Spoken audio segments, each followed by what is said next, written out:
அப்படியானால் 60 பேருக்குரிய கட்டணத்தை நாங்களே தந்து விடுகிறோம். உங்கள் மூவரும் ஏறினால் மும்மூர்த்திகள் ஏறியது போலாகும். உங்களிடம் காசு வாங்க மாட்டேன். உங்கள் ஆசி இருந்தால் போதும், ஏறுங்கள். விஸ்வாமித்திரர் ஓடத்தில் ஏறினார். ராமர் ஏறுகின்ற பொழுது அந்த மீனவன், பச்சை பச்சை, ஓடத்தில் கால் வைக்காதே, அப்ப நானே என்றான். ராமர் தூக்கிய கால்களை கீழே வைத்து விட்டார்.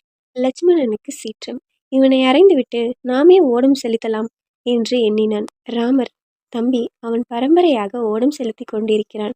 தனியார் துறையில் அரசாங்கம் கை வைக்கக்கூடாது. அரசாங்கம் மேற்கொண்ட இலக்காக்களை ஒழுங்காக இருக்கிறதில்லை.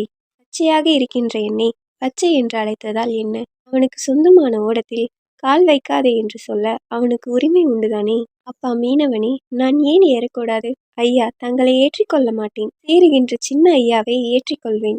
நீங்கள் யார்? அப்பா, அயோத்தியை ஆளுகின்ற தசரத சக்கரவர்த்தியின் மக்கள் நாங்கள். மீனவன் உள்ளம் துடித்து கண்ணீர் வடித்து வணங்கி, என்னை மன்னிக்க வேண்டும் ராமச்சந்திரமூர்த்தி.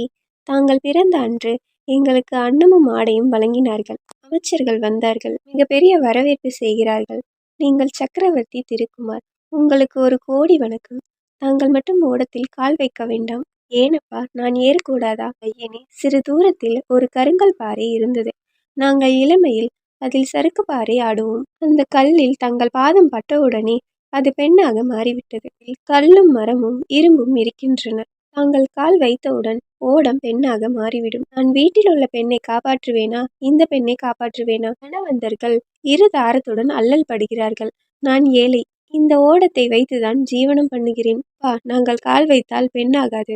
நாங்கள் அவசியம் அக்கறைக்கு போக வேண்டும். அப்படியானால் ஒன்று செய்யுங்கள். நதியில் இறங்கி சுத்தமாக கால்களை கழுவி விடுங்கள். கல்லை பெண்ணாக்குகின்ற மருந்து தண்ணீரில் கரைந்து போகட்டும். பின்னர் ஏறிக்கொள்ளலாம். ராமர் நதியில் இறங்கி கால் கழுவ சென்றார். இனி கால் வைத்து தேய்க்க கூடாது என்று வசிஷ்டர் உமக்கு சொல்லவில்லையா? கால் கழுவும் பணியை எமக்கு கொடுக்கவும். நான் சுத்தமாக தேய்த்து விடுவேன் என்று கூறி ராமருடைய 2 பாதங்களையும் செப்பு தாம்பாளத்தில் வைத்து ராமா ராமா என்று கண்ணீரும் பன்னீரும் விட்டு அபிஷேகம் செய்தான். காட்டு மலர்களை எடுத்து அர்ச்சனை செய்தான். எம்பெருமானே, உன் பாத பூஜைக்கு சரபங்கள், வாஜர், தண்டகவனத்து மகரிஷிகள், சபரி முதலிய ரிஷிகள் பலகாலம் காத்திருந்து தவம் செய்யாத என்னை முதல் பாத பூஜை கிடைத்தது என்று துதி செய்து வந்தனை வழிபாடு செய்தான். ராமர், தம்பி லட்சுமணா, இவனை அறைந்து விடலாமா என்று எண்ணினாயே. நமது பாத பூஜைக்காக இவ்வாறு செய்தான். மீனவன், ராமா, கல்லை பெண்ணாக்கும் மருந்து தண்ணீரில் இறங்கிவிட்டது.